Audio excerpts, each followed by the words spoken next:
Welcome to episode 6 of the Hangin with Gannon podcast. I'm Pat Gannon, your host and lender for life with over 26 years of helping families secure their dream home through intelligent financing. And by now, you must know we're on all platforms, wherever you get your podcasts.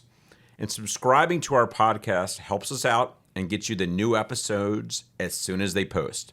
The full podcast, along with our social media clips, can also be found on our YouTube channel. As well, if you fully subscribe, that will put you in the Hangin with Gannon inner circle. And Bill, and who wouldn't want to be in that inner circle? I'm there. I'd like to introduce today Bill Oosterink. Welcome to the podcast, Bill. Thank you. Bill's a real estate agent with Century 21 New Millennium. Bill's been recognized by Washingtonian magazine as a top agent in the DMV. And although Bill is not wearing his crown today, I affectionately call him the king of Southern Maryland real estate. His legacy in the real estate industry is built on integrity, dedication, and commitment to exceeding his clients' expectations. Bill, welcome to the podcast. Thank you. Really glad to have you here. And I thought I'd maybe start a little bit about how you and I met. I think we were talking a little bit about this before we jumped on this podcast. I think it was about 4 years ago. As I recall it, you were working with the seller. Of course, I was doing the mortgage for the buyer. And it was an out-of-town lender who wasn't, it was pretty far for them to go down to Southern Maryland. Right. So I feel like you and I were mostly responsible for getting the deal to the finish line. If I remember correctly, the agent called me and said, "Hey, would you mind showing this house for me?" Right. So I think I actually showed his buyer the house, and it happened to be that it was one of the more challenging listings I've had in my life. So I was like, "Yeah, I'll show it." I mean, don't make a habit of that, but but yeah, I was like, "Yeah, I'll show it," and we made it work. Yeah, and that's from there we kind of had similar mindsets, I think, and that's why we've worked together since then. Mm-hmm. But I always like to start these podcasts by kind of starting on the background. I think the listeners can learn a little bit more about you. So why don't you tell us a little bit about your background, where you're from, how you started your work career, but then how you got into this wonderful world of real estate. So I'm not your typical real estate agent. I have not been a real estate agent for life, just about the last 10 years. Prior to that, I worked with the U.S. Navy as a government civilian, a cybersecurity professional. Long way from real estate.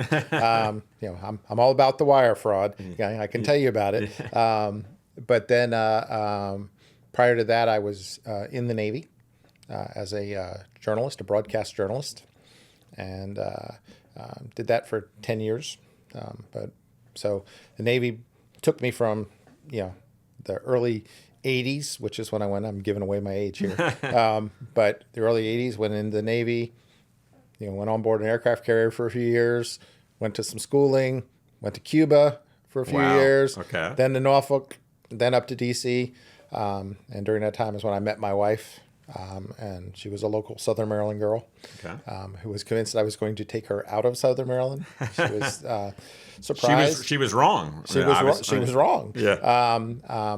But that's because I found something about Southern Maryland that just kind of drew me in, and now I could tell you just about. As you say, I'm the king. I don't know that I would call myself the king, but I know a lot about Southern Maryland. Right. So, real estate. I actually had a personal experience with real estate several years ago, and I wanted to know a little bit more about how things worked. So I went and took the realtor class just as a curiosity, right? Just right. Information is knowledge, right? Or knowledge is power, I guess is what There they call it. It cost me like I don't know, $80 to take the class. And while I was sitting in the class, another agent that I've known for quite a while, who happened to work at that brokerage, said, "You're going to be a realtor?" And I went, No, I had no interest in being a realtor. I'm just curious. And he said, "You should be. You know a lot of people, and that's kind of the key to this business." And I went, the more he said it, and it seemed like he was always hanging outside the door every night I was taking that class. And next thing you know, I got my license, was a part of his team as a dual career agent. Okay. So still doing your government job. Still doing the government job. And I was very adamant about I didn't want to work with people that I worked with during the day. So I could work with anybody else, but I didn't want that conflict. To me, it was a conflict. I mean, it really isn't a conflict of interest, but to me it was. So I then moved on to looking at, my first couple of years were not busy, just, a few deals here and there, and, learning the business. And then COVID hit.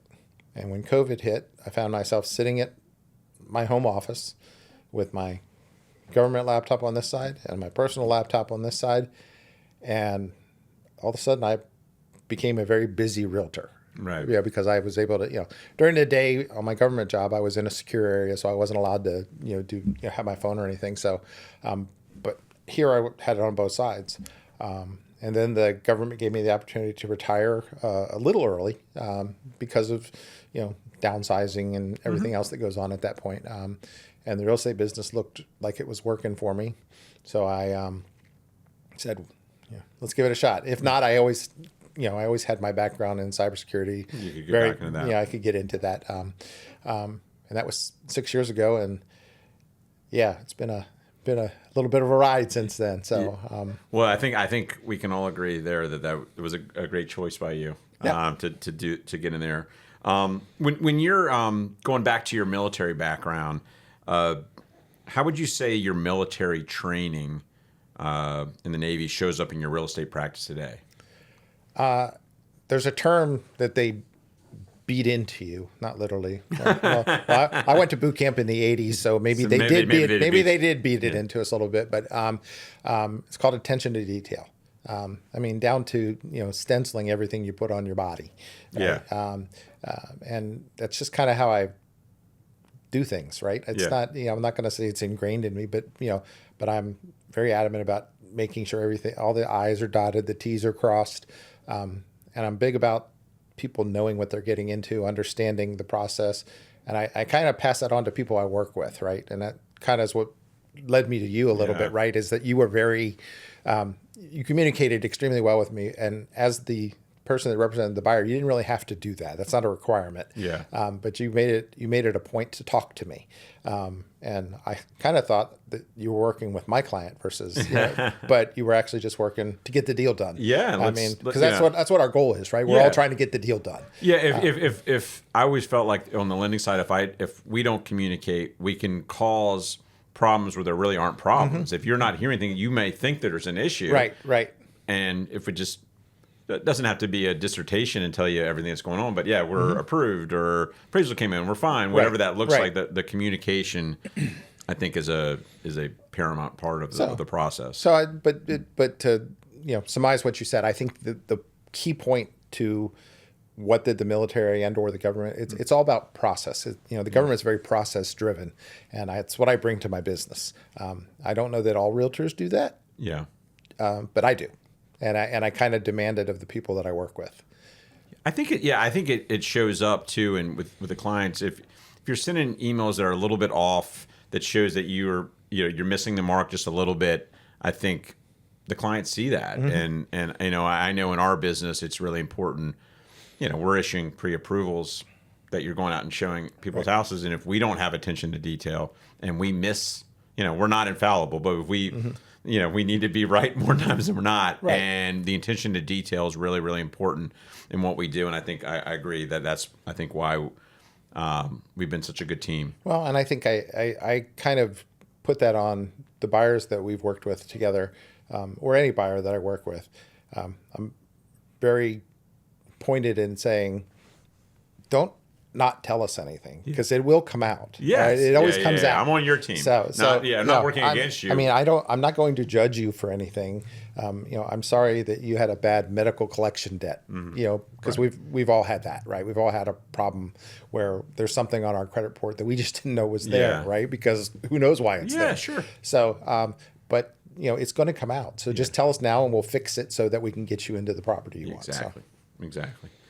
Sticking with the military part of it, I think maybe we want to talk a little bit about active duty, working with active duty clients, because obviously you were active duty in the Navy and understanding that. So maybe it's like two parts to the question. How does understanding military benefits help your clients? And then also, what's different about PCS moves versus civilian relocations?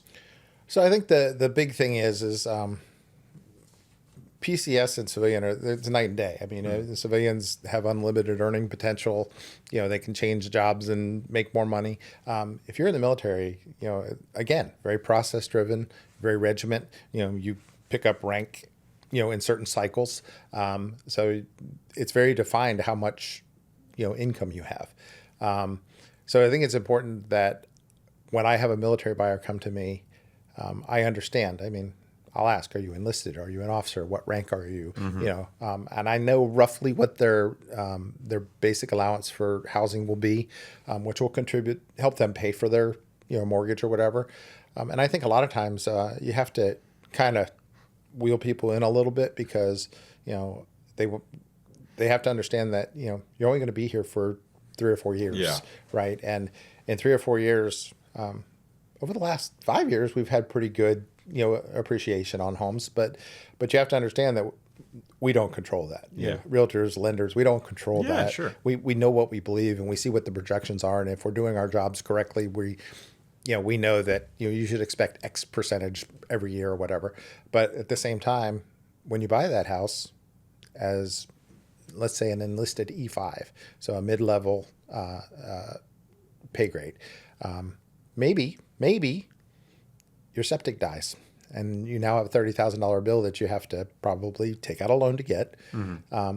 So now you have even more debt. And when the time comes for you to move on, does it make sense for you to rent that house? Does it make sense for you to sell that house? What makes Do you sense? ask that? So you ask up front once you come to the end of when you're going to PCS somewhere else, do you think you want to sell? Do you want to keep? Is that, I'm assuming that's some of the stuff you kind of get into. I mean, things can change, of course. Well, so I look at buying a house as an investment, regardless of who the buyer is. I mean, that's an investment. Sure. And a lot of people are like, well, I'm buying this house, I'm never moving. I'm like, you're going to move. Okay, you're going to move. I don't know when. But we all move. People just don't stay in houses for 30 years. They just don't. But I always, as I'm showing houses, I'm always telling people about what I think their resale opportunities are. Does it make sense? Will you be able to sell this in 3 years? This neighborhood tends to have better resale value than this one. So even though maybe it's a little bit more expensive, potentially, you think in 3 years, 4 years, you should be in a better position if you wanted to sell. Right. And then I ask them, do you think you're ever coming back here? Is there potential that you could be stationed here again? And where we are at Pax River, it happens a lot. Right. Okay. We have people that, come in here for, 3 years and then they go away for 3 years and then they're right back. It's a huge area for naval officer advancement, right? They come here, for like a squadron tour, and then they go out to the fleet for a while, and then they come back here and they do an acquisition tour, and then next thing you know, they'll go up to the Pentagon for a few years, and then they'll come right back here and work in a program office. So it's not uncommon for people at Pax River to come back and forth several times, just with different commands, right? Different jobs. So it's important that they know that. And I try to, make sure that they understand what the rental possibility is, what that means to them. I encourage them, if they're going to Japan, don't try and manage this from Japan. It's going to be really hard. Get a management. And I don't do that. I'm not interested in that, but I do align myself with property management companies that I trust. And that's something I should say. I don't align myself with people I don't trust. Okay. Anybody that I'm recommending to you, I would use or have used. But I try to align them with that so that they understand what's coming next. Crossing over to the civilian side, the civilian sector is completely different. Okay. First of all, they tend to make more money, and they have more potential to make more money. And chances are, if they're coming here, they're coming into a pretty high-paying job that's going to keep them here for a while, and it's very specialized. The majority of the people that come to Southern Maryland come here to work with the government in some fashion, not necessarily the military, but if you move it up into like Calvert or Charles County, maybe sometimes you're going to go into DC. You just don't want to live in DC, or you don't want to live in Northern Virginia. So cost of living in Southern Maryland's a little less generally. again, same advice. How long do you think you're going to be here? Yeah. Stuff like that. So it's just so the difference between the two is it's levels of income and stability. How long are you going to be here? And what do you want to do next? I think it's important to try and understand. And with the caveat, you don't have to do that next. Yeah. Right. You don't have to do it. But let's talk about what your options are. And oh, by the way, when you get to be 6-12 months out, call me. We'll go get a cup of coffee and talk about it so that we can make a plan. And we're ready, and I'm not going anywhere. So yeah. I've lived here for over 40 years. So I mean, I'm not going anywhere. Not that I'm planning on going right, anywhere. right. My wife might, have a different opinion of that. Well, that, we talked a little bit about this before the call on this program with veterans and VA. And I think it kind of dovetails with the conversations that I'm having as well, is if it's someone that doesn't think they're going to be here more than 5 years, maybe through a PCS or whatever their thing, that might also kind of dictate the type of mortgage product I'm talking to them about. And right. we talked about the VA we've got this really amazing 5-year adjustable rate mortgage, when what that means is the rate's fixed for 5 years and then it can adjust. And it's been running about 0.75% lower than the fixed rate. So it's one of those things where we're looking at it. If you're saying, I have no intention of being a landlord, I'm going to PCS out in 3 years or whatever that looks like, why would you take a 0.75 higher rate with no downside? So that sometimes, we work in concert, I guess is what I'm saying with that, and and that can really help asking those questions and giving them the best advice. I think another thing that we see a lot with the military is the next. I mean, and specifically, I work with the Navy, right? What does the Navy do? They deploy onto boats out in the middle of somewhere. Right. You can't take your family there. Yet. I mean, it may come someday. But what do you do with your family? If you relocate to, say, Norfolk or Jacksonville or San Diego or wherever the Navy takes you, right?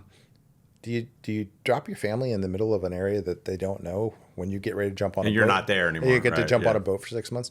No, you leave them here in Southern Maryland where the kids are in school and they're in their sports, and your wife has a friend group and a support group here. And so it's important, it's okay. I mean, you as the Navy member are going to be out at sea. So, and I guess I shouldn't say your wife, because I see a lot of, your husbands that are staying home. Yeah, now too. right.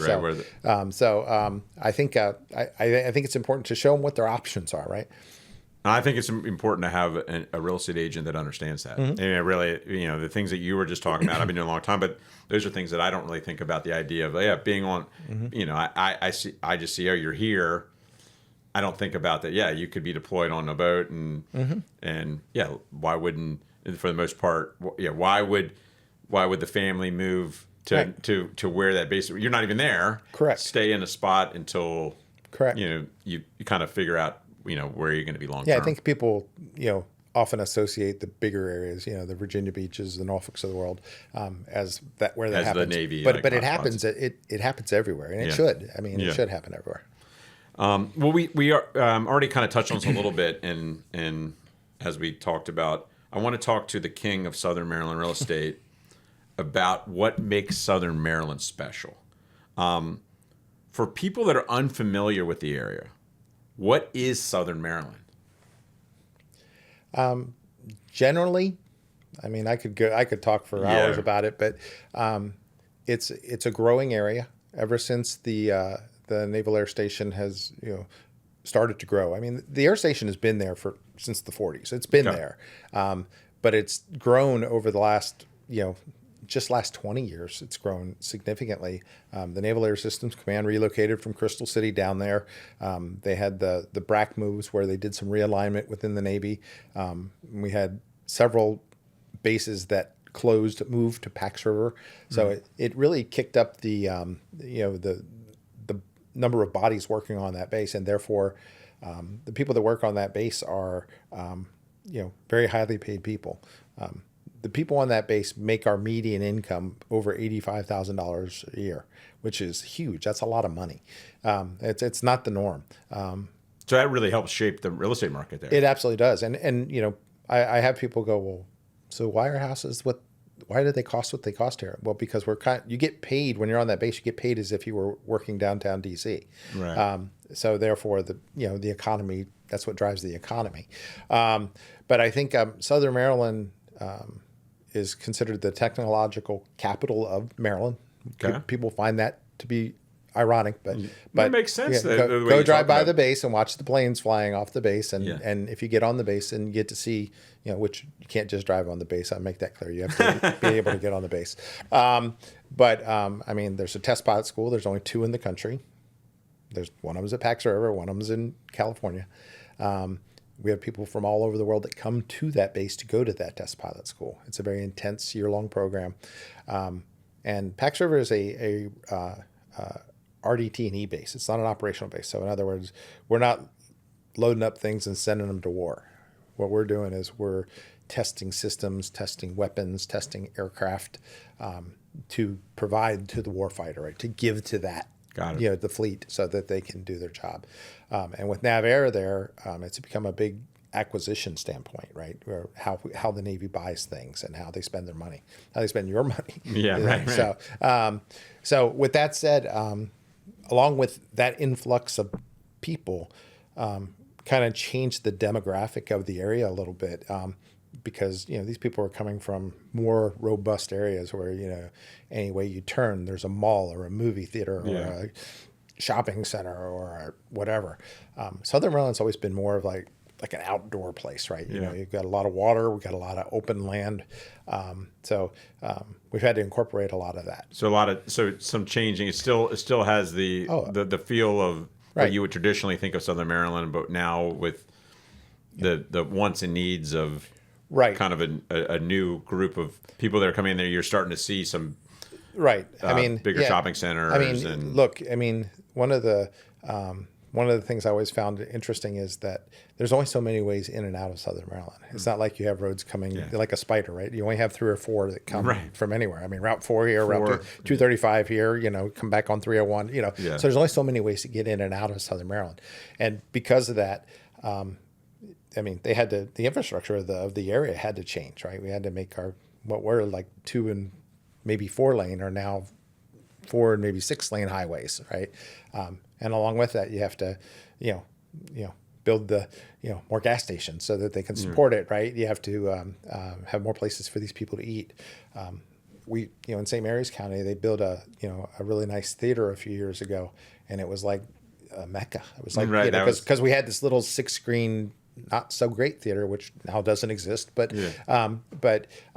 it just was something that we didn't have. Right. Okay. That changed. But the influx of people that came in changed that. And it, changed not only the way that we live as people that have lived there as long as we have, but it also gave the people that were coming in some comfort. They were more comfortable, right? Yeah, it was what they were used to. But at the same time, our crime rate is, better. Yeah. Our schools are good. Yeah. Our infrastructure is good. Of course, you're going to have the naysayers that are like, "Oh, why don't we have this?"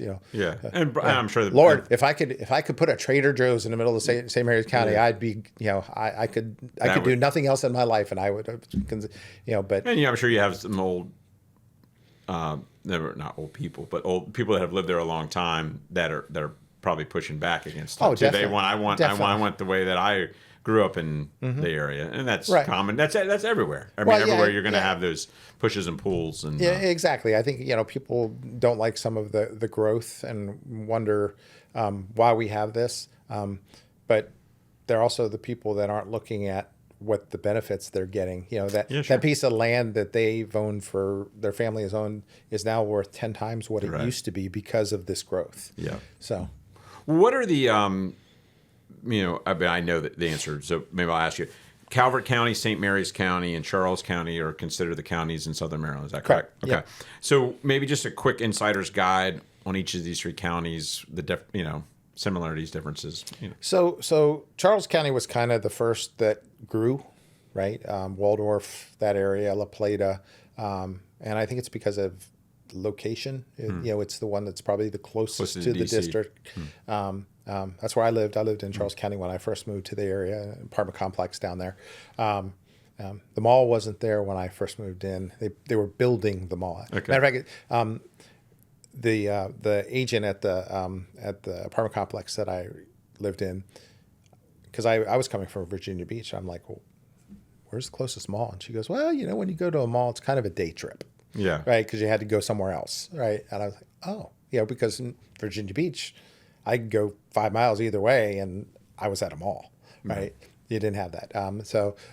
But now St. Charles Town Center has been there for, 30 years, 35 years. We don't have that in St. Mary's County. We don't have a mall in Calvert County. That's kind of our mall, right? Yeah. As if malls are even a thing anymore. Right. I was going to say they're not as prevalent as they once were. But I think so. Charles County is kind of the bigger, busier, more developed, more congestion, Yeah. more houses, more people, Yeah. Higher prices, higher taxes. Yeah. Okay. Calvert is on the, basically, kind of like in a triangle, right? Yeah. Calvert is still relatively close to DC when you get up to around Huntingtown, Dunkirk, that area. But also very close to St. Mary's County, kind of borders St. Mary's and Charles. And you can also get to Annapolis or Baltimore is easy, pretty easily from there as well. Calvert County I found is, they're a little bit more growth resistant. They're not big into corporations coming in and building stuff there. Okay. Housing is fine. They have more requirements as far as like lot size and things like that. You can't just say, I'm going to build a 100-unit subdivision. That takes a lot. There's a lot of things that have to go along with that. St. Mary's County, which is where the base is located, is probably the more rural of the bunch.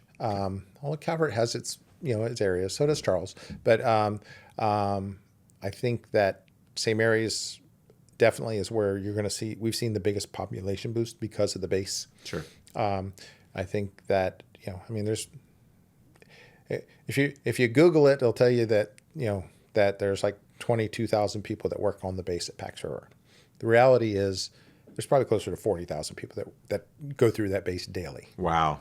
Just because of, it's because just because you don't work on the base doesn't mean you don't work with the base. And right outside the gate is surrounded by office buildings and, no more than 4 stories. That's one of the rules. That, are full of government contractors and, and the big boys, right? The Boeings, the Northrops, the Raytheons. And then a bunch of the little ones too, right? That, so they have a lot of opportunity. It's also a lot of opportunity in Southern Maryland because of that base. And it's not just that base, because if you go down into Charles County and you go right over the bridge into like King George, you have another base down there. And then if you go up just on the other side of, right into PG, Andrews is there. So it's a very attractive area for a government contractor. Or if we see a lot of retired military people will start their own contractor. They'll start as a consultant, and then they'll kind of mold into a more of a formal contractor, and they get special treatment, status, if you will, 8A status, because they're small business, right? So, and they're close to whichever whichever base ends up matching with the contract that they're going for. They easily they wouldn't need to change where they live. Right, because their kids don't have to change schools after they retire, and et cetera. So perfect. It makes it very attractive to people. No matter what county, I've lived in all 3 in the last 30 years. I raised my family in St. Mary's, and then after my kids grew up and moved on to their adult lives, my wife and I moved over to Calvert County, closer to the water. Downsized a little bit, and but I think I find myself on a daily basis, I'll say a weekly basis, I touch all 3 counties at least several times a week, just because that's the job, right? Yeah. Well, staying on Southern Maryland, and I think this is probably anyone that's probably looking to sell or buy this year would love to hear the answer to this. What's happening right now in Southern Maryland, in the Southern Maryland market? Let's talk about inventory levels, price trends, competition. What are we seeing right now? So it's funny that you said that because obviously when we had those really great 2%, 3% interest rates, we sold all our houses. Okay, I mean there just wasn't there was nothing left to sell, and now we've run into a point where the people that have those rates aren't really interested in selling because they have these great rates. But we're starting to see that rebound a little bit. In a normal day, and I look daily. I looked this morning. In St. Mary's County, we have right around 200 houses available, and that's all houses. Okay, that's single family, condos, townhomes. That's everything. Okay. Either active on the market or coming soon. Calvert County, the numbers are very comparable to St. Mary's, and Charles County, they're closer to 400. Again, because it's bigger. Bigger area. Pricing, it kind of fluctuates based on, I found it interesting that in January, St. Mary's houses were considered a little bit more expensive, about $430, $440, somewhere in that area, whereas Calvert was just under 400, and Charles, which actually surprised me a little bit. And these are from, the Southern Maryland Association Realtor provides these numbers to us, was actually just slightly over 400,000, which I found it to be a little interesting. And is that because those are just is that just happens because those are the price points that are selling right now in those areas, or generally speaking, it is. Like I would have thought in my mind that Charles County home prices in general would be the highest of those being closer to DC, but maybe it's because just the higher end homes right now in Charles County aren't being listed or aren't selling as fast as the first time home buyer. To be honest with you, I find this with a lot of my buyers. It's affordability. It's what people want to afford. Yeah. When they got 3% interest rates, and I for some reason this graphic stands in my head. I saw a graphic somewhere a couple of years ago when interest rates started to climb up that said that last year's $500,000 buyer is now this year's $350,000 buyer. And when you look at it from that perspective, it's very impactful. I look at it again in my area, a lot of VA buyers. We have a ton of them. Yeah. What's a VA? It's a 100% loan. So a 100% loan on a $600,000 house is a $4,000 a month mortgage payment. Yeah. If I'm enlisted and in the Navy, how do I afford that? Because I know your BAH isn't covering that. So that's out of pocket. So, and in good conscience, I have trouble, trying to tell an enlisted, a mid-level enlisted person. You should go above your BAH, right? Because they really don't have opportunities to make more money when they're in the military. I mean, unless the spouse is supply, or they're, doing Uber Eats at night or whatever, something like that. So, but that's, again, not my job to worry about your quality of life, but I still do. Yeah, Well, you don't want the phone call. We talk a lot about this with clients is purchase power versus comfort level, right? Like what I can approve you for is great to know, and it'll help you if you're seeing stuff you don't love, and if you might want to go a little bit higher. But comfort level is what it's all about. Like, are you going to be comfortable with the monthly payment?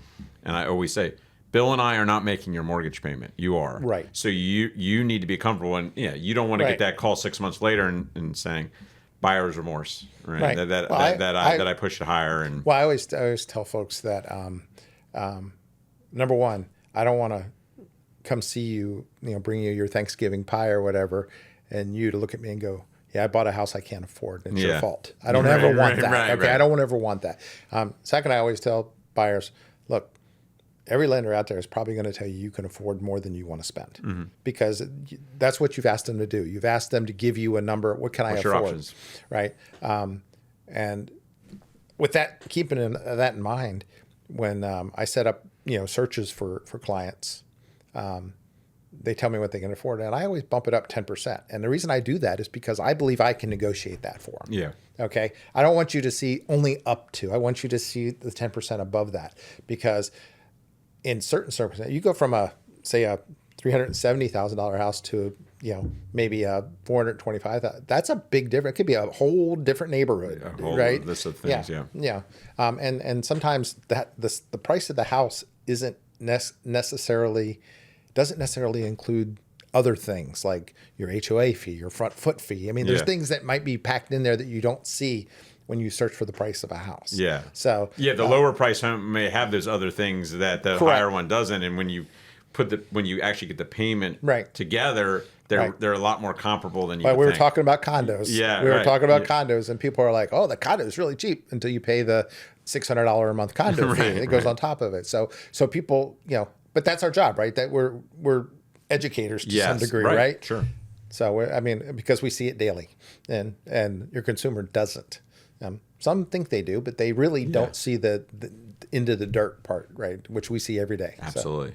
Let's go to some of my favorite properties when we talk about is waterfront properties.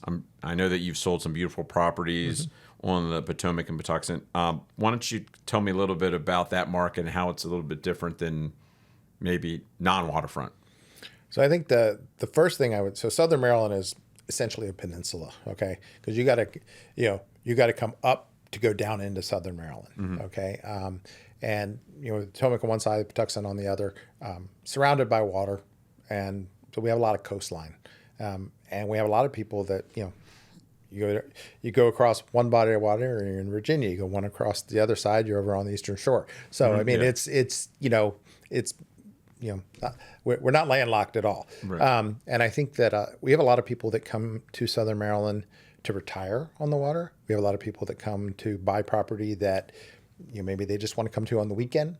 The one thing I always caution people, because waterfront prices are higher, they're just higher, and maybe sometimes people think, "Wow, why is it so high?" It's location. It's all about location. But they walk into a house and realize that there's maybe not, the bathrooms haven't been updated and the kitchen's still old, blah, blah, blah. The reality is you're paying for the location. You're not paying, the house is secondary. But that's where my job becomes, okay, well, let me, hook you up with some contractors that can help you tell you what it's going to cost to, bring this up to this century or, redo that kitchen. Even more importantly, every waterfront property in Southern Maryland is in what they call a critical area. Okay. And that's huge because if you have to replace a septic or a well or something like that, that critical area designation can cost you hundreds of thousands of dollars. So it's important to know up front what's going on. The way you have to do it, environmental ways that those things need to be done. Right. A lot of the critical areas have requirements along the lines of you can no longer do like traditional septic systems. You have to do what's called a BAT system, best available technology. And there's different types of those, right? Some of them have holding tanks, and people want to know, okay, what's a holding tank versus a septic system? And what does that mean to me? How does it affect the value of my property? So I find it to be a requirement of mine as an agent to know these answers, right? To be able to advise these people. And if I don't have the answer, I'm not going to fabricate it. I'm going to try and put them in contact with people that do have the answers. I've been known to contract contractors to come out and give us estimates on things. We want to know what it would cost if we have to do this or even or the riprap on the side of the water. I mean, because otherwise erosion's a problem. Or how bad is your pier? You have a sailboat, a deep water sailboat. Can I park it out there? Is the water deep enough? These are all important things to know. Yeah. And as because generally, I'm going to tell you, sometimes even the homeowners that we're buying from don't know these answers. Wow. And you would think that would be an area we just bought it because we want to be closer to the water, right? Yeah. We don't have a boat, right? Yeah, you're right. So, I mean, you'd be surprised. You'd be surprised how many people have a pier that don't have a boat. Yeah. Do you feel like you need a pier? Do you want a beach? Do you want just want the view? What do you want? Yeah. You can find it in Southern Maryland. I guarantee you can find it, but it's not. It's going to cost you. Absolutely. You talked about this a little bit already. Interest rates, mortgage interest rates. Everyone's talking about them. I mean, I think they're always talking about them. But what are you telling buyers right now who are sitting on the fence, who are waiting for mortgage rates to come down? I'm going to tell most buyers that it's unpredictable and you really don't control it. So if you want to buy a house. And make sure you're comfortable in the payment you're getting into. Because at the end of the day, people aren't looking at the price of the house or the rate they're paying to get the house. They're looking at how much it's going to cost them to live there every month. That's what they're looking at. And, what are you comfortable with? And traditionally, I found that people are probably more comfortable with a higher payment than they think they are. Because, especially if they're coming out of a 3% interest rate, right? They're coming out of a $2,000 a month payment. Now, whatever they're going to get is going to be a $3,500. Can I afford that? Well, only they can answer that. I can't answer that for them. But I tell people, look, if you have to make the decision, and do you want to live in a nicer house? Do you want to live in a nicer area? Do you want to live on the water? What do you want to do? And once you make that determination, we'll find, see if we can get you in the price point and the monthly payment that you want. And that's where the relationship with the lender comes in, right? Making sure that no offense to any lenders out there, but I don't like working with lenders I don't know, because I don't know what they're saying to people. Yeah. I'm all about us having three-way conference calls to have these discussions. Not that I also tell all my clients, like, I don't care about your credit. If your lender says you can afford it, I'm good. I don't need to know what your score is. I don't need to know what your debt. It's not my business. But we need to be in lockstep and understanding what your goals are and what in there. Yeah. I mean, I think, I talk all the time about timing the market is a fool's errand. Mm-hmm. It's just like the stock market, right? Mm-hmm. You're guessing, and you might be right. You might make the right guess. More than likely, you won't. Mm-hmm. And mortgage rates shouldn't impact whether you're buying or not buying, high or low. Right. When rates were below 3%, if you weren't financially ready to buy a house, you shouldn't be buying a house then. Mm-hmm. But I try to get the idea of saying the projections, all the numbers we see, if you wait for mortgage rates to come down, you're likely going to be paying a higher price for that home. So A, you missed out on the equity growth during that amount of time that would have been in your pocket. And then B, the mortgage payment's probably going to be higher than it would have been at the higher rate because the price went up. So you're not really doing yourself any favors. And the start of 2026 has been wild and crazy with mortgage refinances, meaning I had a lot of clients that bought around 7% in the high sixes that are now getting a reduced mortgage rate in the fives. You just because you got a higher rate doesn't mean you got to keep that interest rate. Right. So all that goes into it. It's a big part of it. But even seeing now that there's the highest level of people who have above 6% mortgage rates than there's been in 15 years. Mm-hmm. Makes sense. I mean, the last 3 years, that's where we've been. But I think some of the thing that you were talking about, they call the lock-in effect, right? That are below 3% below, that just don't want to sell. Well, more and more and more and more of those people that have bought now recently have higher rates, and I think they're going to be more mobile to do things when the houses, they outgrow the house with their family growth, or they want to downsize. Right. Where people were just saying, I can't justify getting rid of my 3% rate. A large segment of those people don't have that low rate. Mm-hmm. So, and how many people would have predicted we'd have 2.5-3% interest rates? I don't think there was not me. There was no prediction. It just happened, right? It just happened. And then when it happened, people were, not only people, but people in this industry were all over it, right? About let's buy houses, let's give loans, let's do all this, and then we moved into what I call reality. Yeah. My first home loan was 12%. And that was like 95, and I thought I was getting a deal. So now getting something that's in the fives or even the sixes is it should be acceptable. When you stop and look at the amount of money you're borrowing, it should be acceptable. But people don't look at it like that.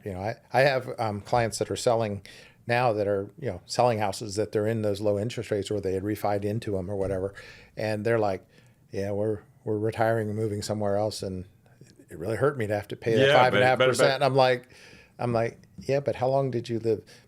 The interest rates aren't the problem, Pat. Yeah. The problem is the price of the house right now. That's the problem. Right. And that's not going to change, right? That's going to be what it is. We don't see the price of houses. I mean, we did back in, when we had the problem, with unregulated lending, right? Sure. We had the problem then. Yeah. But now that we have the regulations in place, the price of the house is the price of the house. And it's only going to get higher as we move along. And the inventory difference. Yeah, I mean there are just the inventory levels now won't allow even. We saw that even with mortgage rates hit a 24-year high here a couple of years ago when we were touching 8% on a home mortgage. Yeah, homes didn't appreciate at 16, 17% those years, but they went up every year. Highest rates in 24 years, and home prices still went up. Right. That tells you all you need to know, that if we're going to have mortgage rates in the fives, what's this spring and summer going to look like? I think we're going to have I have a client that's moving up here from Florida right now, and I was doing some research for her. I had done a referral for her to sell her house down there, and I was doing some research for her. And in Miami, that Broward-Dade County area, there were 18,000 homes in their inventory. Think about that. Yeah. 18,000. I believe it. In St. Mary's County, we had 200. Yeah, I believe it. So it's, and again, I was honest, not my market. I can't tell you what that market's going to do. Yeah. But I think I found you an agent down there that can really help you. Yeah, it's good for buyers down there now. Right. I mean, I think during that hot time, when I say hot time, the COVID time frame, I work in Florida as well. And as crazy as our market was here with home prices going up, Florida was even crazier. And then they just built. And it's a different market, right? People are coming, retiring, moving there. And they have other hurdles like, home insurance is hard down there, right? Because of natural disasters. Yes. Okay, so it's just never changing. Different. It's don't compare something there to here because they what the comparison is. They're both houses. Yeah. Okay, and people live in those houses. That's the difference. But as far as like what the market's doing, it's hard to do. I have a lot of people go, oh, it's a buyer's market, right? Well, I actually think it's pretty much a neutral market right now. I would say. I mean, are there certain areas of buyers and certain areas of sellers? Of course there are. Yeah. Yeah, but overall it's neutral. Yeah. I know we've known each other a long time, and I know your guiding principle, it's all about the customer. You the customer. And you talk about with me in the past about attentive listening. Where you're really listening. Give us an example where you listening to your client's needs change everything for the client. I think ultimately you have to help them understand what they want sometimes, especially first-time buyers. Some agents that don't want to deal with first-time buyers, they're harder typically. Yeah. I actually like being able to help educate them. So making them understand, why you need earnest money and, what it means for a down payment versus, what is a funding fee and why maybe sometimes a VA loan isn't your best option, because you have to pay that funding fee, right? Right. You go into a house upside down right off the bat because, so these are all things that I try to make sure I help people understand prior to going in and buying a house.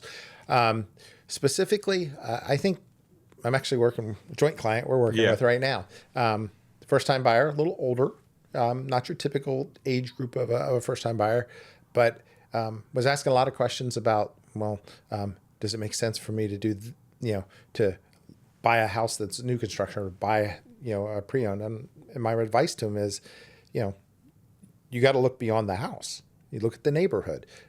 Is this the neighborhood you want your family to grow up in? This neighborhood here has 12 houses. That neighborhood has 200. So what's your preference? Look at the amenities of the neighborhood. Let's try and help you understand, not just buying the house. Get past the physical house and look at everything else that surrounds it. Quick personal story. I bought a house that I loved. I built this house. It was about 60% done when I found it. Moved in there. Loved the house. Hated my street. Hated living on the street I lived on because it was a real small community. I think almost everybody else on the street was related but me. Okay.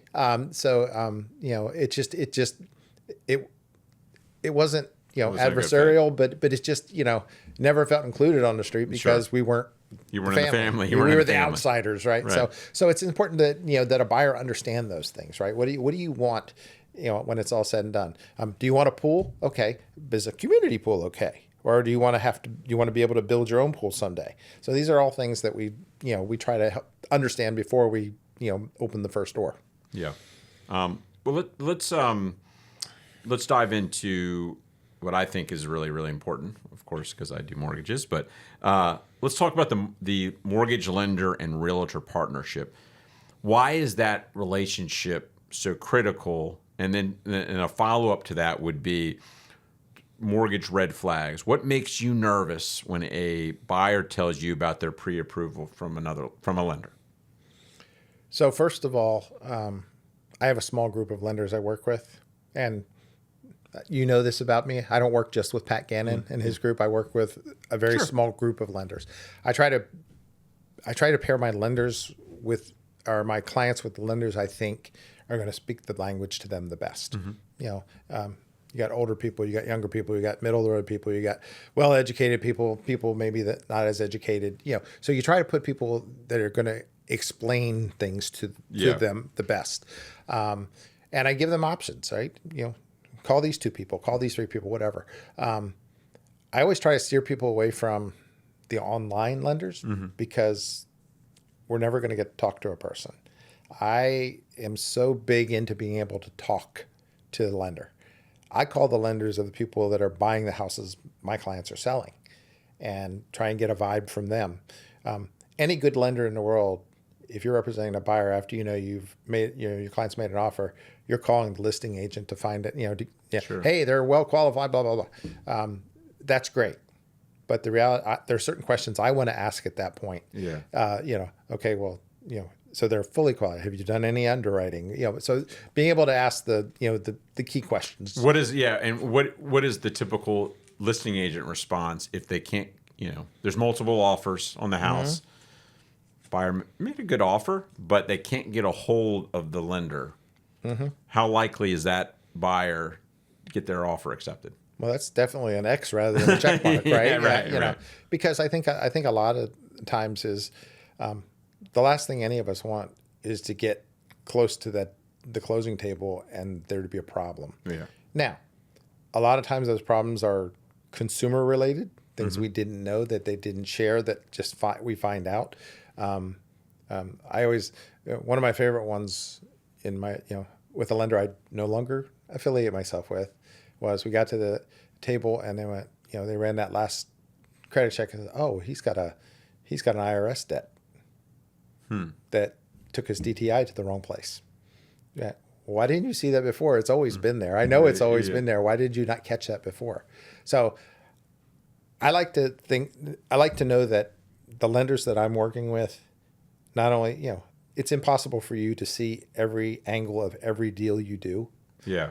Because for every one buyer I have, you probably have 5 or 10 buyers that you're working with because that's the nature of the business, right? It's the way the business works. But you have a committed team of people that do that stuff for you that you trust. And just like I have a committed, team of administration people that I work with that are, back checking all my stuff. Yeah. Because, I'm not perfect. So I'm not even going to pretend I'm perfect. I'm transparent, but I'm not perfect. So we want to make sure that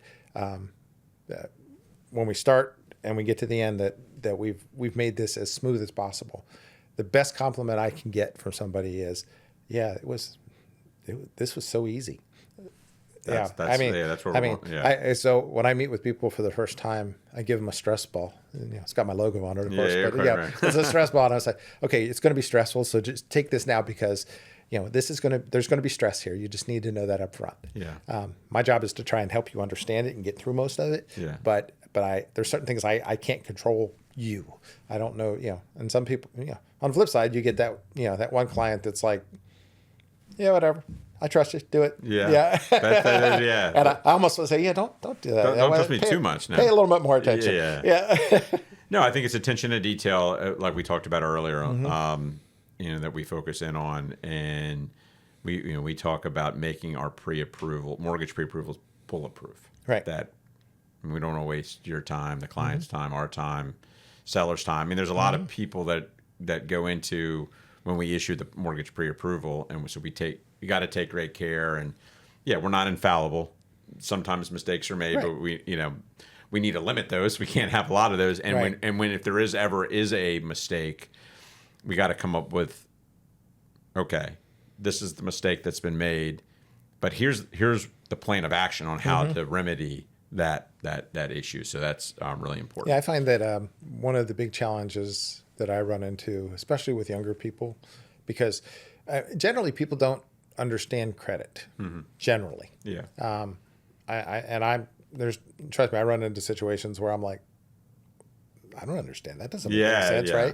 right? But people are like, so if I get pre-approved, are they pulling my credit? Well, probably. Yeah.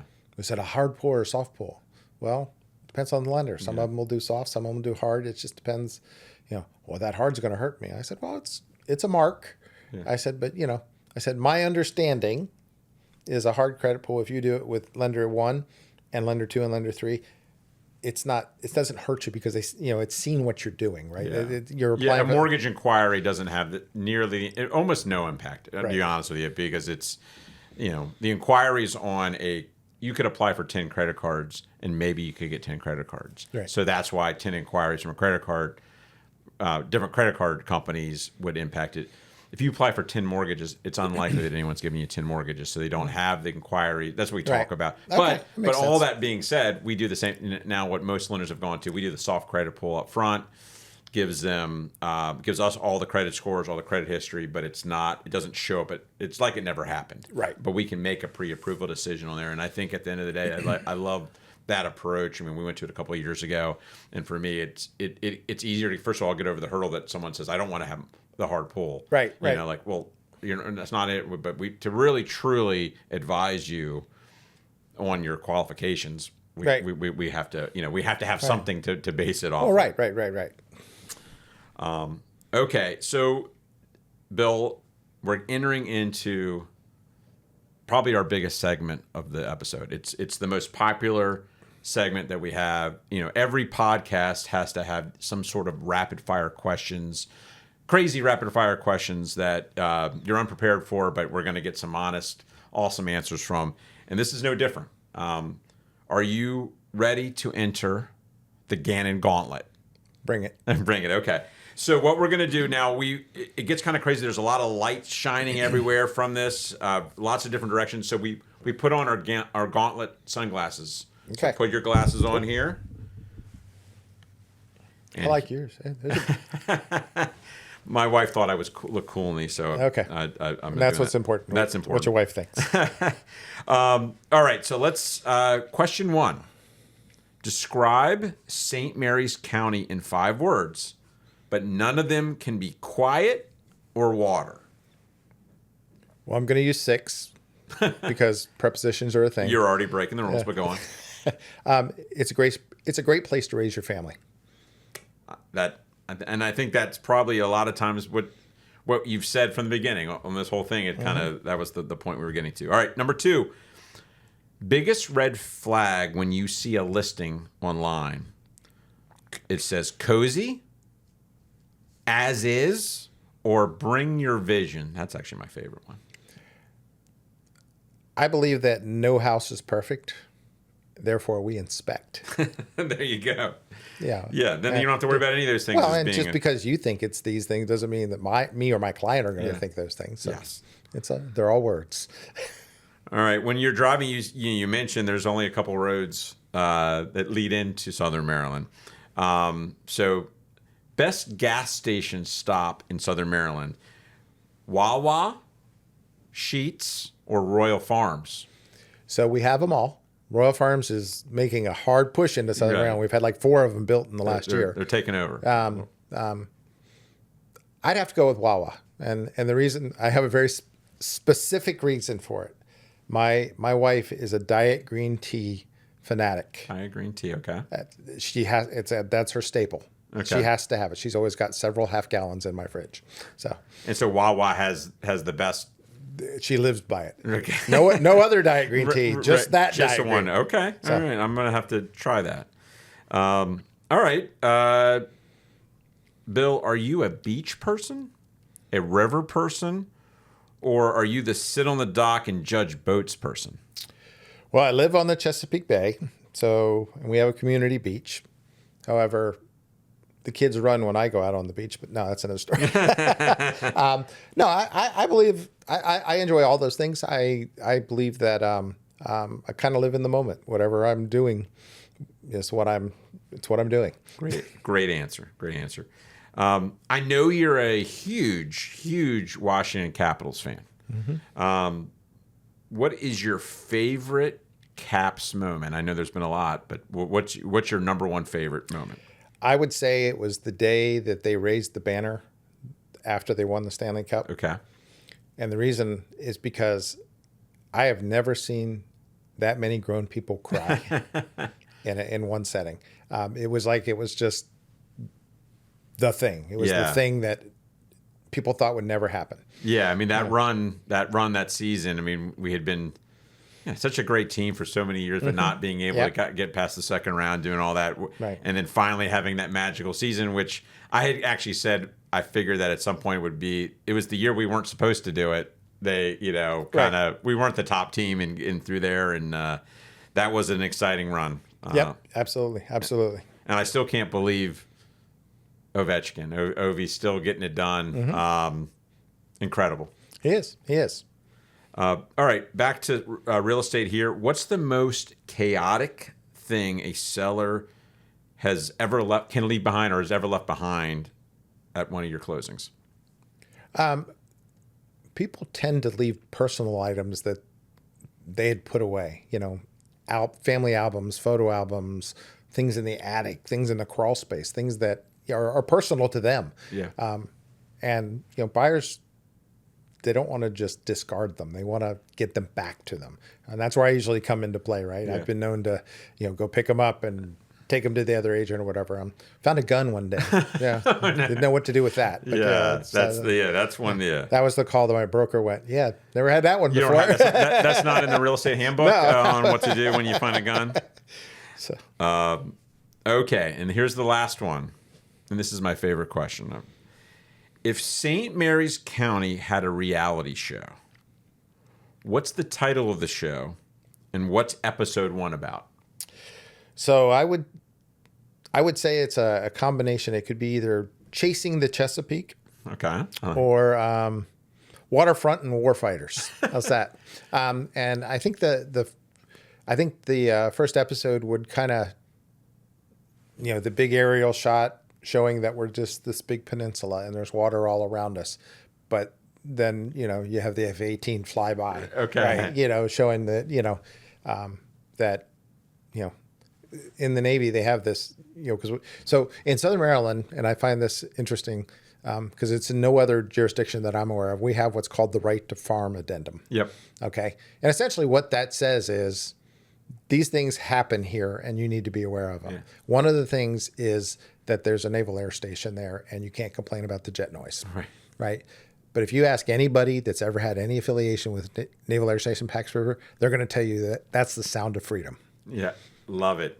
The sound of freedom. Yep. Well, you would be a huge star, I think, on this reality show. I'm going to talk to some of my Hollywood producers and see if we can make that happen. Is that just because we're in the glasses? Yes. Or? Yeah. It's Hollywood. I feel like we're Hollywood. There you go. All right. Well, we have a Hollywood in Southern Maryland, by the way. Yeah, that's right. And California. Right. And California and Hollywood. Yeah. That's I love it. I love that down there. Well, Bill, congratulations. You survived the Gannon Gauntlet. I'll be able to live another day. All right. We're going to wrap up today's episode. But before we do, Bill, I want you to, if you could, just let our listeners know the best way to reach you. Because I assume you're still taking on clients. Yeah, I think I'll do this a couple more years anyway. So what's the best way for folks to reach you? So I always tell people that my name is pretty unique. Okay. My last name is Oosterink. Okay. Right. If you put Oosterink in any search engine with Maryland, you're going to find me. Right. I don't know if that's a good or a bad thing, but it's a thing. But my website is somddreamhome.com. Okay. Or you can find me, just search any Century 21 database, you'll find me. Or better yet, just drive up and down the street and ask them if they know me. I guarantee you somebody. Say, do you know how I can reach the king of Southern Maryland real estate. That's what they need to ask for. Is my crown outside, by the way? I get that on the way out. It's getting shined right now. It's a parting gift. It's getting shined right now. Well, Bill, thank you so much for coming on the show. I had a great time. I think our listeners are really going to enjoy it. Hope you can come back here soon. Oh, sure. When we're going to wrap up here, episode 6 of the podcast. Episode 7 will be coming soon. But thanks for listening. And as always, thanks for hanging with Gannon.